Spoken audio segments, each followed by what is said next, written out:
I'm Jane King at the NASDAQ market site. Small could be beautiful in 2016. I'll tell you what Barron's top picks are in the small cap space. I'm Patricia Wu at the Salomon Biotech conference. All week we've been showing you conference highlights focused on investment climate and new research. Today we're going to look at one often overlooked metric, leadership. Ken Banta from the Vanguard Group says a company's success or failure still starts at the top. I'm Remy Blair in San Francisco. Akebia Therapeutics is seeing green on a new deal. Will its market cap double in the coming year? And is a big pharma name on the verge of an acquisition?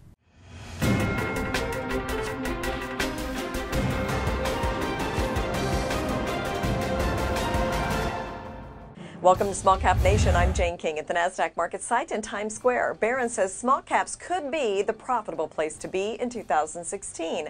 While large caps did well in 2015, stocks often swing out of favor. And if that does happen next year, here are the places to be according to Barron's. Industrial toolmaker Actuant and Covanta Holdings, an energy outfit, were hurt in the commodity bust but remain solid and could have 35% upside.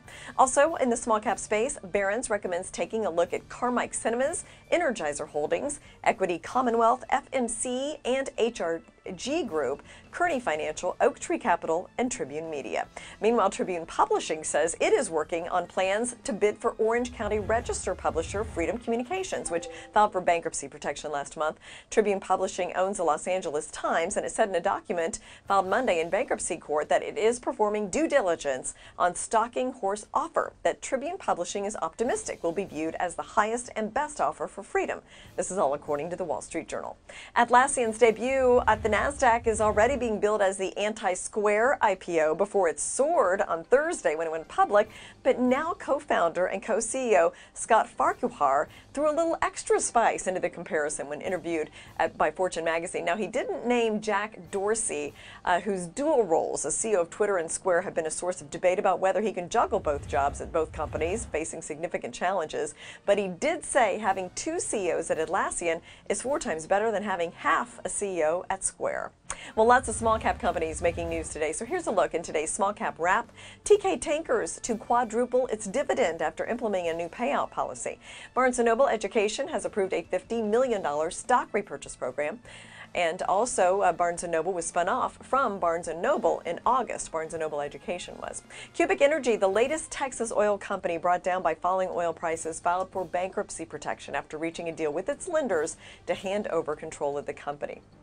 Shares of GoPro tumbled more than 9% after Morgan Stanley downgraded the stock to underweight from neutral and axed its price target on the stock nearly in half to $12 from $23. Cheniere Energy's board has voted to replace Chief Executive Sharif Souki as the company prepares to become the first export natural gas from the mainland United States. And TiVo's research arm said on Monday it will partner with the digital tracking company Realty Mind to provide single-sourced measurement of the 2016 Rio Olympics on Comcast-owned NBC Universal, as well as across its various platforms. TiVo will track the entirety of the 2016 Olympics, which start August 5th and end August 21st, in hopes of providing NBC with in-depth analysis on how viewers who agree to participate consume content across multiple platforms, including TV, mobile, and digital. TiVo calls the deal a significant research advancement, which they believe will become a new multi-screen measurement standard. Oil and gas producer in Canada today trimmed its annual dividend by a penny and cut its 2016 capital budget by 25%. That's amid a continued slump in oil prices. Calgary, based in Canada, said the bulk of its spending budget for next year is set between $1.5 billion and $1.7 billion, and it will be directed to its 4 key oil and gas plays. For the past 2 years, Canada has been focused on streamlining its portfolio to focus its core assets on the Eagle Ford and Permian Shale oil basins in Texas, as well as Western Canada. And Alaska Airlines has joined other carriers around the U.S. in banning the popular hoverboards as carry-ons or checked luggage. Hoverboards, which are like skateboards but with gyroscopes to balance them and motors to power them, use a lot of power. And the cheapest and lightest way to supply enough power is lithium-ion batteries. But those battery ratings are unreliable, and they have been known to catch fire, which makes them more concerning to transport on a plane, according to Alaska Airlines. Whether you're a small cap or one of the big guys, having the right CEO is critical. What makes an exceptional CEO are their qualities that are specific to leading a small cap company. Patricia Wu sits down with Ken Banta, the founder of the Vanguard Leadership Group. leadership is ultimately the critical factor for success. You can have great people, you can have great molecules, you can have other great assets, but pulling that together, and especially pulling that together from the top of the organization, is what makes a huge difference between success and failure, or between modest success and accelerating the rate of success. So what does the perfect CEO look like? I'm not sure there is a perfect one out there, but I would say that in addition to a lot of the things that people think of as obvious, meaning someone who has a great strategic ability, who has a ability to drive execution, a ability to talk and work with investors, I would say that something that cuts across all of those areas and that is less usual to see but is vital is what's known as emotional intelligence. And that's, I think, the ability in many ways to put oneself in other people's shoes, to understand what is being said between the lines, and also to understand what is going to motivate and guide and align different groups of people, because everyone reacts differently to different situations, and being able to read situations and understand what is going to work in specific situations, I think, is what distinguishes really great CEOs. So that's the big picture when you're looking at CEOs across the board. What about the qualities for CEOs in the biotech space? In biotech, first of all, I think that perhaps 80 to even 90% of great CEO qualities extend across sectors. However, in biotech, and perhaps especially perhaps the smaller cap biotech area, there's first of all a huge need for a deep understanding of the science. And I think it's surprising how many times CEOs come in who don't know that much about the science and also don't necessarily learn a lot. They count on other people to do the science part of management. But I think in this realm, science is so central to the work that it's actually extremely important for a really successful CEO to be immersed in the science, even if they're not a scientist by background, to learn the science. Another critical factor is certainly to be aware that they're working in a regulated industry, so the CEO really needs to understand the FDA and the other regulatory authorities and be able to help guide the team that works for him on how to navigate those authorities and how to work with those authorities. Do you think there are more pitfalls for CEOs in the biotech space than in other industries? I think that what is certainly true, I'm not sure it makes it tougher, but what's distinguishing among in that field, along with what I just talked about, is the relatively long-term nature of it. You know, you're looking at products that may take 5 or 10 years to bring from concept to putting them in patients as products. You know, that's a long period of time, and it requires an ability to manage processes that are very complex and lengthy, you know, by contrast with many aspects perhaps of high technology, which are very complex but often have a faster lead time and perhaps a little less complexity. Do you think there's a difference between leading a small cap company and a bigger entity? Yes, I think so. In a larger entity, you're dealing often with a lot of management complexity. You're working to gain alignment among perhaps tens of thousands of people, which is a you know, a real important skill set and very hard to find. In a smaller cap company, I think you're looking at some different challenges, many of them related, but some that are different. And perhaps one of the bigger differences that you've got to be even more hands-on. In a smaller company, you're often the one who's leading the charge in different areas versus delegating. You're often also the primary face of the company externally versus perhaps in a bigger company having other people who can at least help carry that load. So I do think that those are probably those are two different aspects of small cap company life as a CEO that are a little different. For more on the Salomon Biotech Conference, go to smallcapnation.com. We'll take you to San Francisco next when Small Cap Nation comes right back.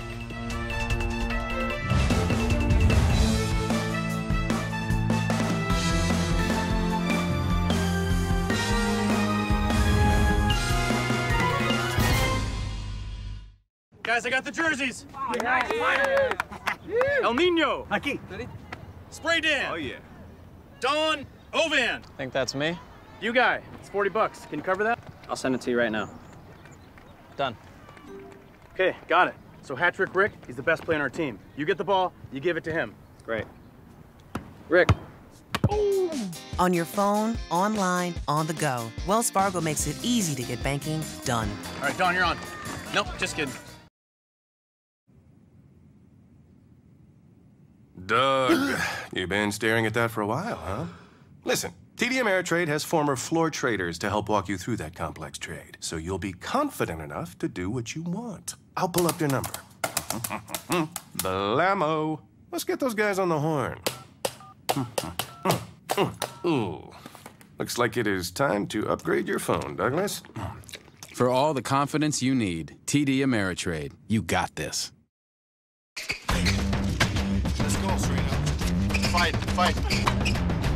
Come on, fight. Can't stop me now. Come on, Serena.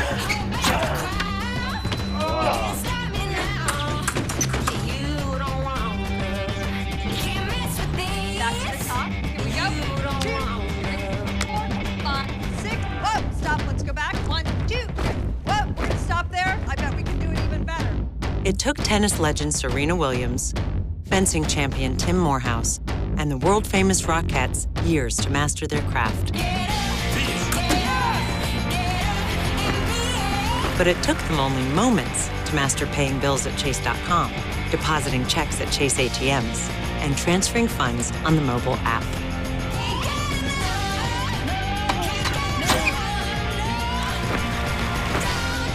Technology designed for you, so you can easily master the way you bank.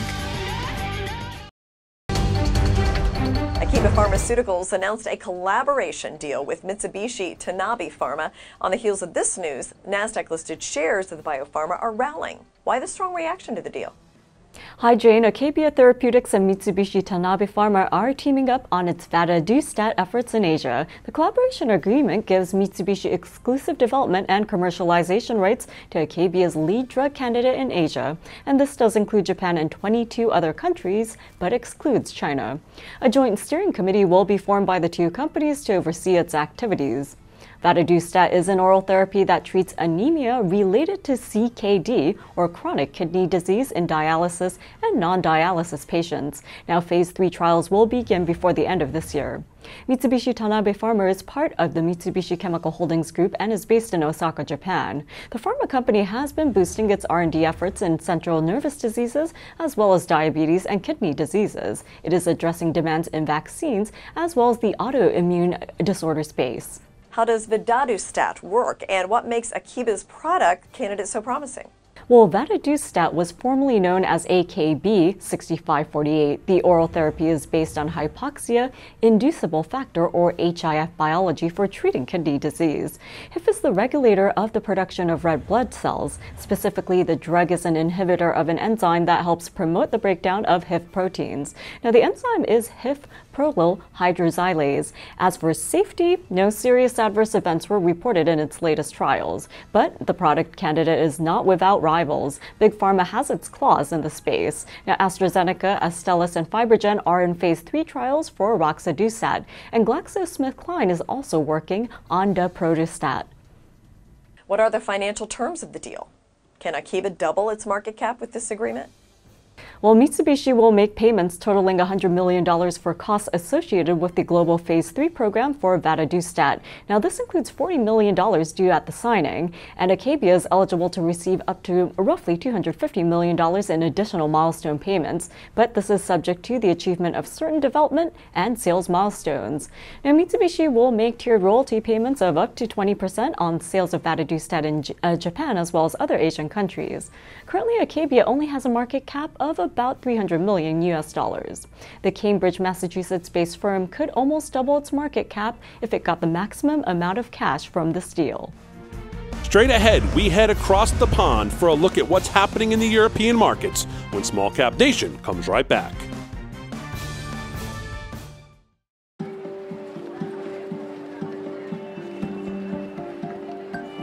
Good. Very good.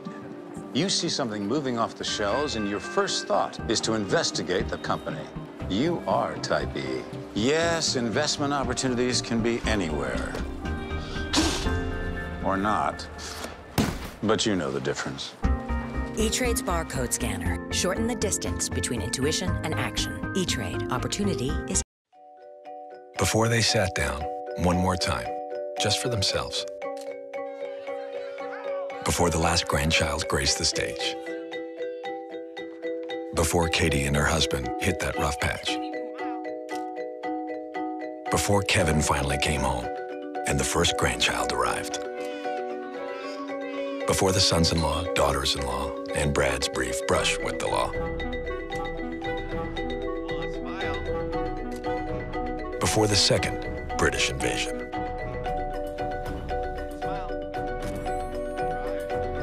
Before Katie, Debbie, Kevin, and Brad. Before they became a family. There was a connection that started it all and made the future the wonderful thing it turned out to be. We know we're not the center of your life, but we'll do our best to help you connect to what is. Sometimes the present looked bright, sometimes romantic. There were tears in my eyes, and tears in my eyes. And so many little things that we learned were really the biggest things. Through it all, we saved and had a retirement plan, and someone who listened and helped us along the way. Because we always knew that someday the future would be the present.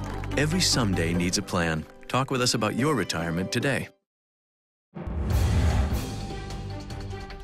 Well, Graham, where are you today?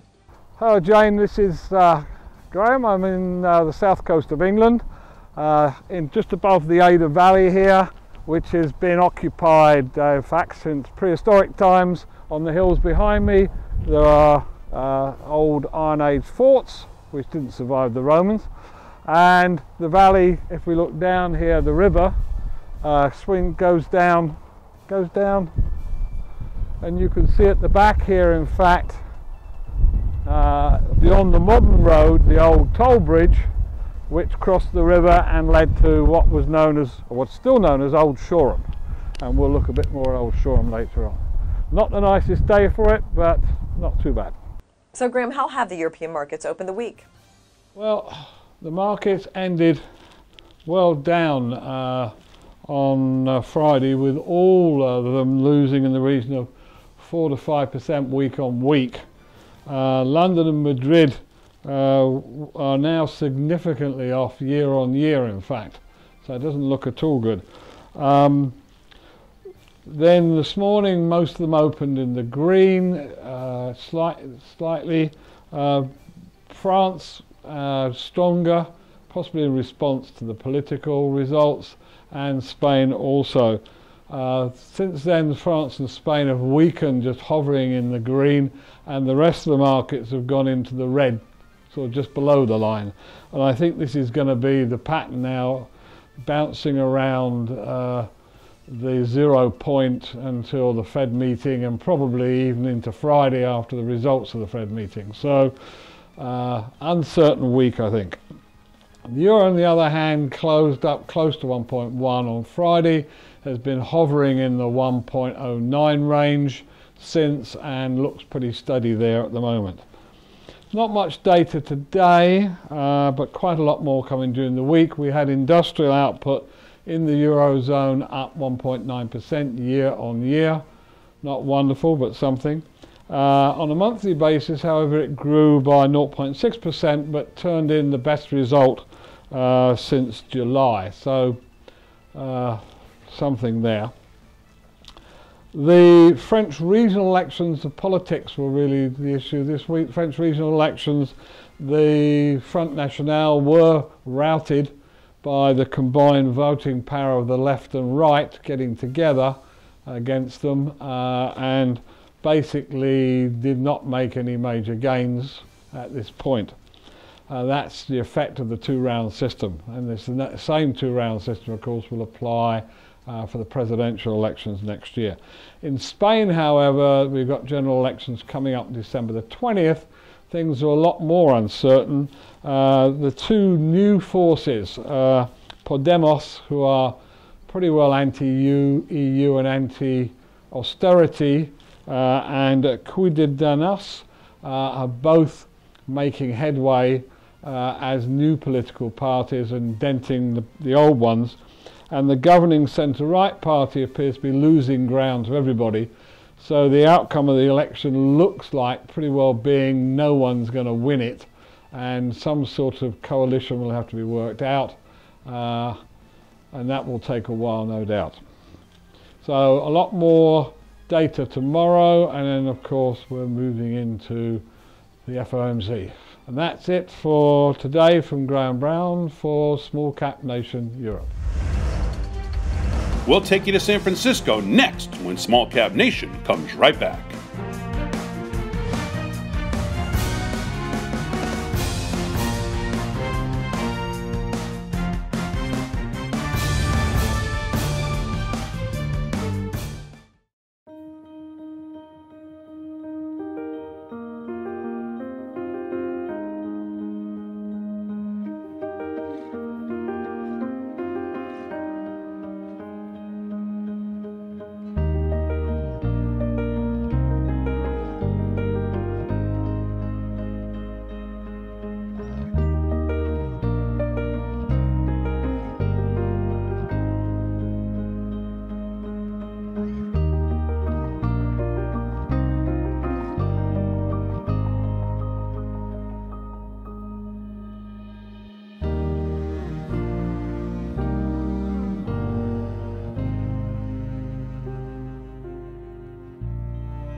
Everyone works hard for a reason. Working together, we can help you prepare financially for when 2 becomes 3. Wells Fargo. Together we'll go far.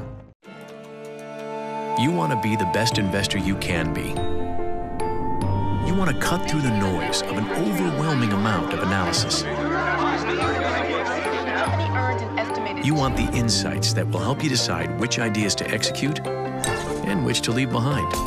You want your trades executed in 1 second or less, guaranteed and routed with institutional quality technology. Look no further. Open an account and find more of the expertise you need to be a better investor. When I got the phone call that we had received the grant, I held my breath. To have a program like this is a big reward. Being a Chase Mission Main Street grant recipient is a game changer. One of the biggest surprises in starting a small business is the number of hours we should work for the first 20 years. One of the great things about this grant is that it is going to let us invest in some additional inventories. It's going to allow this business to go to the next level. Being a recipient of this grant, we can't be thankful enough. It's a dream come true, and I'm still in awe.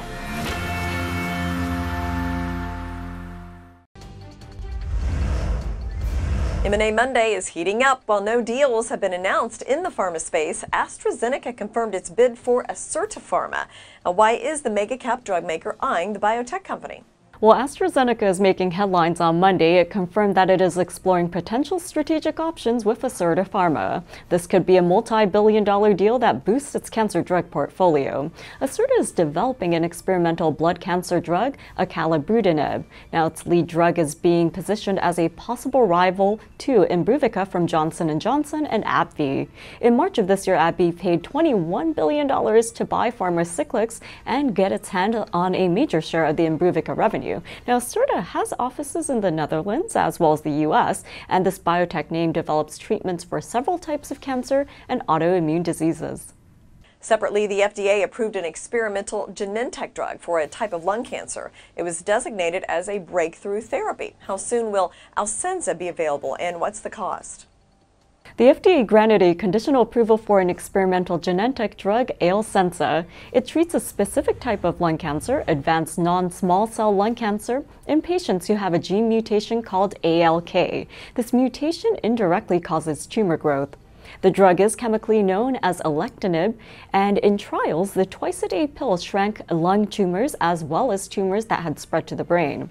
The accelerated approval from the FDA requires that a drug maker continue tests to confirm that a medicine improves a patient's condition.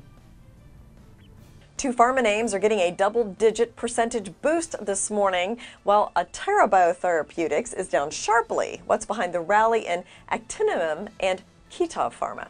Actinium Pharma is up 5% on Monday. This did lift the microcap. The company is developing Actimab A in an early-stage trial. Now, the candidate is being studied in AML, or acute myeloid leukemia, patients over the age of 60. This is in patients who have not received prior therapy or are unsuitable for intensive induction chemotherapy. The company is moving towards a phase 2 portion of the trial. Meanwhile, Pharmaceuticals may have been higher in the pre-open and gained earlier in the session, but it has pulled back. Now, its presentation on its lead drug candidate to treat high blood pressure and osteoarthritis pain is scheduled for Tuesday. And last but not least, Akebia Therapeutics is getting knocked lower as it suspends PIN to 745. The company's kidney drug will no longer be developed after treatment failed to meet its goal in a phase 2 trial. Now the company plans to develop its T-cell cancer therapy products with cash on hand. Listen up, investors. What to buy, sell, or hold. Our daily segment on what the experts are recommending when Small Cap Nation returns. Guys, I got the jerseys. El Nino. Aquí. Spray Dan. Oh, yeah. Don Ovan. Think that's me? You guy. It's $40. Can you cover that? I'll send it to you right now. Done.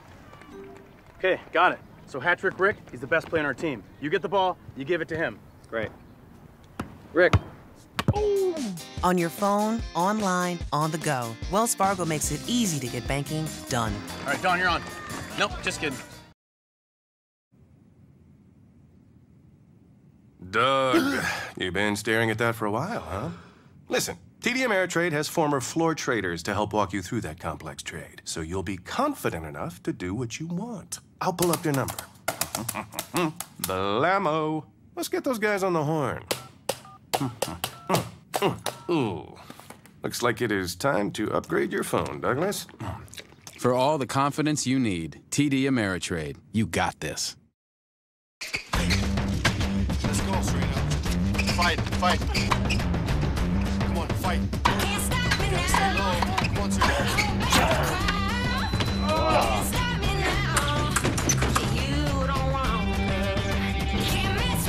Back to the top. Here we go. 2, 3, 4, 5, 6. Whoa, stop. Let's go back. 1, 2. Whoa, we're gonna stop there. I bet we can do it even better. It took tennis legend Serena Williams, fencing champion Tim Morehouse, and the world-famous Rockettes years to master their craft. But it took them only moments to master paying bills at Chase.com, depositing checks at Chase ATMs, and transferring funds on the mobile app.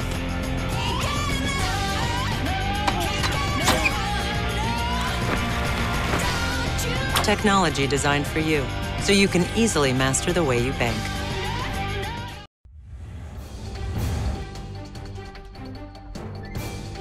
Well, lots of activity in today's buy, sell, and hold action. Trinity Industries started at outperform with a $32 stock price target at Cohen & Company.